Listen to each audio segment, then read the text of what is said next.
In the living room, the voice clock sang, "Tick-tock, 7 o'clock, time to get up, time to get up, 7 o'clock," as if it were afraid that nobody would. The morning house lay empty. The clock ticked on, repeating and repeating its sounds into the emptiness. 7-9, breakfast time, 7-9. In the kitchen, the breakfast stove gave a hissing sigh and ejected from its warm interior 8 pieces of perfectly browned toast, 8 eggs, sunny side up, 16 slices of bacon, and 2 coffees. "Today is August 4th, 2026, said a second voice from the kitchen ceiling. "In the city of Allendale, California." It repeated the date 3 times for memory's sake. "Today is Mr. Featherstone's birthday. Today is the anniversary of Toleda's marriage. Insurance is payable, as are the water, gas, and light bills. Somewhere in the walls, relays clicked. Memory tapes glided under electric eyes. 8-1, tick-tock, 8-1 o'clock, off to school, off to work. Run, run, 8-1. No doors slammed. No carpets took the soft tread of rubber heels. It was raining outside. The weather box on the front door sang quietly, "Rain, rain, go away, rubbers, raincoats for today." And the rain tapped on the empty house, echoing. Outside the garage chimed, and lifted its door to reveal the waiting car. After a long wait, the door swung down again. At 8:30, the eggs were shriveled and the toast was like stone.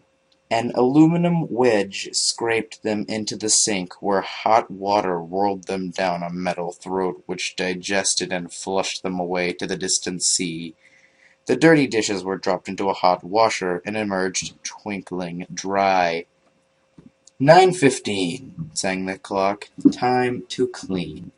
Out of the warrens in the wall, tiny robot mice darted. The rooms were acrawl with the small cleaning animals, all rubber and metal. They thudded against chairs, whirring their mustached runners, kneading the rug nap, sucking gently at hidden dust. Then, like mysterious invaders, they popped into their burrows. Their pink electric eyes faded. The house was clean. 10 o'clock. The sun came out from behind the rain. The house stood alone in a city of rubble and ashes. This was the one house left standing. At night, the ruined city gave off a radioactive glow which could be seen for miles. 10:15. The garden sprinklers whirled up in golden founts, filling the soft morning air with scatterings of brightness. The water pelted window panes, running down the charred west side where the house had been burnt evenly free of its white paint. The entire west face of the house was black, save for 5 places. Here, the silhouette of paint of a man mowing a lawn. Here, as in a photograph, a woman bent to pick flowers. Still, farther over, their images burnt on wood in a titanic instant. A small boy, hands flung into the air, higher up, the image of a thrown ball, and opposite him, a girl, hands raised to catch the ball, which never came down. The 5 spots of paint, man, the woman, the children, the ball, remained. The rest, a thin charcoal layer. The gentle sprinkler rain filled the garden with a falling light. Until this day, how well the house had kept its peace, how carefully it had inquired, "Who goes there? What's the password?" and getting answer from lonely foxes and whining cats. It had to shut up its windows and drawn shades in an old maidenly preoccupation with self-protection which bordered on a mechanical paranoia. It quivered at each sound the house did. If a sparrow brushed against a window, the shade snapped up. The bird, startled, flew off. No, not even a bird must touch the house. The house was an altar with 10,000 attendants. Big, Small, servicing, attending inquires, but the gods had gone away, and the ritual of the religion continued senselessly, uselessly. 12 noon. A dog whined, shivering on the front porch. The front door recognized the dog's voice and opened. The dog, once huge and fleshy, had now gone to bone and covered with sores, moved in and through the house, tracking mud. Behind it were angry mice, angry at having to pick up the mud, angry at inconvenience, for not a leaf fragment blew under the door but what the wall panels flipped open, and copper scrap rats flashed swiftly out. The offending dust, hair, or paper, seized in miniature steel jaws, was raced back to the burrows. There, down tubes which fed it into the cellar, it was dropped into the siding vent of an incinerator, which sat like evil Baal in a dark corner. The dog ran upstairs, hysterically yelping at each door, at last realizing, as the house realized, there was only silence here. It sniffed the air and scratched the kitchen door. Behind the door, Stowe was making pancakes, which filled the house with a rich baked odor and the scent of maple syrup. The dog frothed at the mouth, lying at the door sniffing. Its eyes turned to fire. It ran wildly in circles, biting at its tail, spun in a frenzy, and died. It lay at the parlor for an hour. 2 o'clock, sang a voice, delicately sensing decay at last. The ligaments of mice hummed out as softly blown gray leaves in an electrical wind. 2:15. The dog was gone. In the cellar, the incinerator glowed. Suddenly a whirl of sparks leaped up the chimney. 2:35. Bridge tables sprouted from the patio walls. Playing cards fluttered onto pads, and a shower of pips. Martinis manifested onto an oaken bench with egg salad sandwiches. Music played, but the tables were silent and the cards untouched. At 4 o'clock, the tables folded like great butterflies back through the paneled walls. 4:30. The nursery walls glowed. Animals took the shape: yellow giraffes, blue lions, pink antelopes, lilac panthers, carvering in crystal substance. The walls were glass. They looked out upon color and fantasy. Hidden films clocked through the well-oiled sprockets, and the walls lived. The nursery floor was woven to resemble a crisp cereal meadow.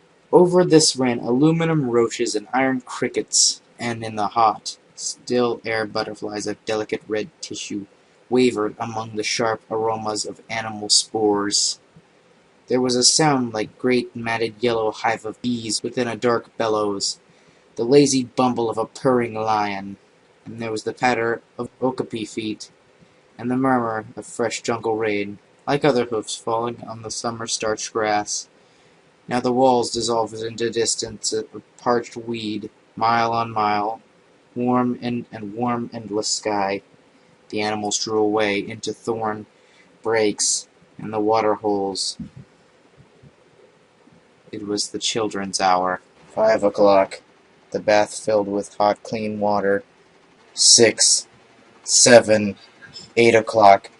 The dinner dishes manipulated like magic tricks, and in the study a click in the metal stand opposite the hearth, where a fire now blazed up warmly. A cigar puffed out, half an inch of soft gray ash on it, smoking, waiting. 9 o'clock. The beds warmed their hidden circuits, for nights were cool here. 9:05. A voice spoke from the study ceiling. Mrs. McClellan? Which poem would you like this evening? The house was silent. The voice said at last, Since you express no preference, I shall select a poem at random. Quiet music rose to back the voice. Sarah Teasdale, as I recall, your favorite. There will come soft rains and the smell of the ground. and swallows circling with their shimmering sound, and frogs in the pools singing at night, and wild plum trees tremulous white. Robins will wear their feathery fire, whistling their whims on a low fence wire, and not one will know of the war, not one will care at last when it is done, not one would mind, neither bird nor tree, if mankind perished utterly, and Spring herself, when she woke at dawn, would scarcely know that we were gone. The fire burned on the stone hearth, and the cigar fell away into a mound of quiet ash on its tray.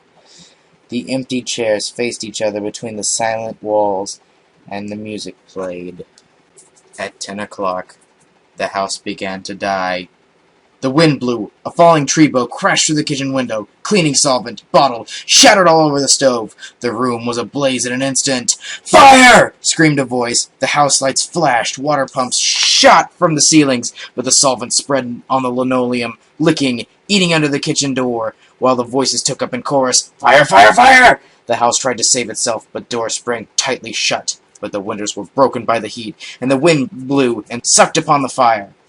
The house gave ground as the fire, in 10 billion angry sparks, moved with flaming ease from room to room, then up the stairs, while scurrying water rats squeaked from the walls, pistoled their water, and ran back for more, as the wall sprayers let down showers of mechanical rain, but too late. Somewhere, a sighting pump shrugged to a stop. The quenching rain ceased. The reserve water supply, which had filled baths and washed dishes for so many quiet days, was gone. The fire crackled up the stairs. It fed upon Picassos and Matisses in the upper halls like delicacies, baking off the oily flesh tenderly, crisping into the canvases into black shavings. Now the fire lay in beds, stood in windows, changed the colors of drapes. Then reinforcements. From the attic trapdoors, blind robot faces peered down with faucet mouths, gushing green chemical. The fire backed off, as even an elephant must at the sight of a dead snake. Now there were 20 snakes, whipping all over the floor, killing the fire with their clear, cold venom green froth. But the fire was clever. It had set a flame outside the house, up through the attic. The pumps were there. An explosion! The attic brain, which directed the pumps, shattered into a bronze shrapnel on the beams. The fire rushed back into every closet and felt the clothes hung there.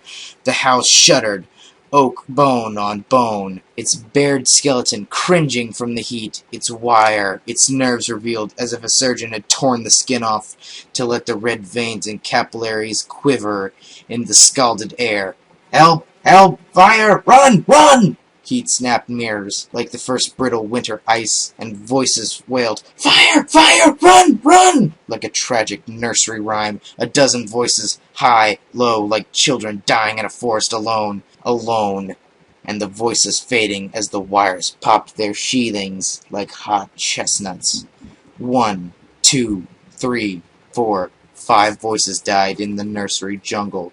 In the nursery, the jungle burned. Blue lions roared. Purple giraffe bounced off. The panthers ran in circles, changing color. 10 million animals running off before the fire vanished towards a distant, steaming river. 10 more voices died in the last instant. Under the fire avalanche, other choruses, oblivious, could be heard, announcing the time, playing the music, cutting the lawn by the remote control mower, or setting an umbrella frantically out and in. The slamming and opening front door, 1,000 things happening. Like a clock shop when each clock strikes an hour instantaneously one after the other. A scene of maniac confusion, yet unity, singing, screaming. Few last cleaning mice darted bravely out to carry the horrid ashes away. One voice with sublime disregard for the situation read poetry aloud in the fiery study until all the film spools burned and all the wires withered and circuits cracked. The fire burst the house and let it slam flat down, puffing out skirts of spark and smoke. In the kitchen, an instant before the rain of fire and timber, the stove could be seen making breakfast at a psychopathic rate. 10 dozen eggs, 6 loaves of toast, 20 dozen bacon strips, which, eaten by the fire, started the stove working again, hysterically hissing. The crash! The attic smashing into the kitchen and parlor, the parlor into the cellar into the sub-cellar. Deep freeze armchair, film tapes, circuits, beds, all like skeletons thrown into a cluttered mound deep under. Smoke and silence. A great quantity of smoke. Dawn showed faintly in the east. Among the ruins, one wall stood alone. Within the wall, a last voice said, over and over again, even as the sun rose to shine upon the rubble and stream, "Today is August 5th, 2026. Today is August 5th, 2026. Today is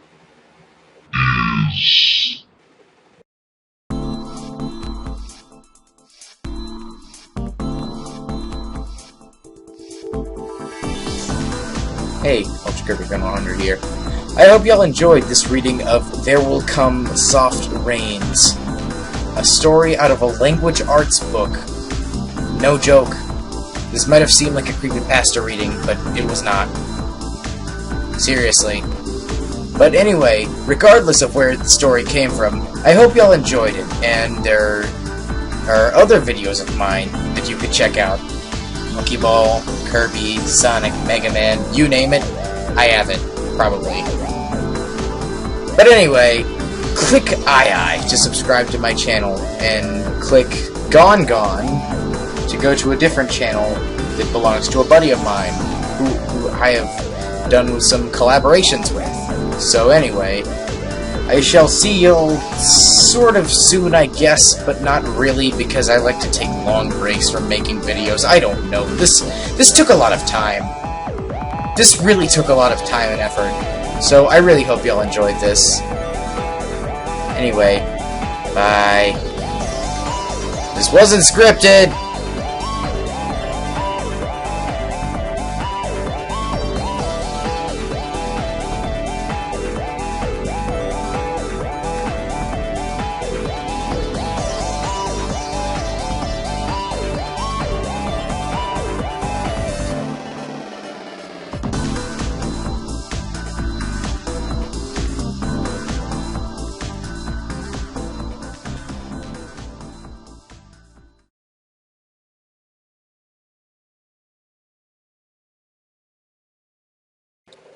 Like a clock shop, with each clag...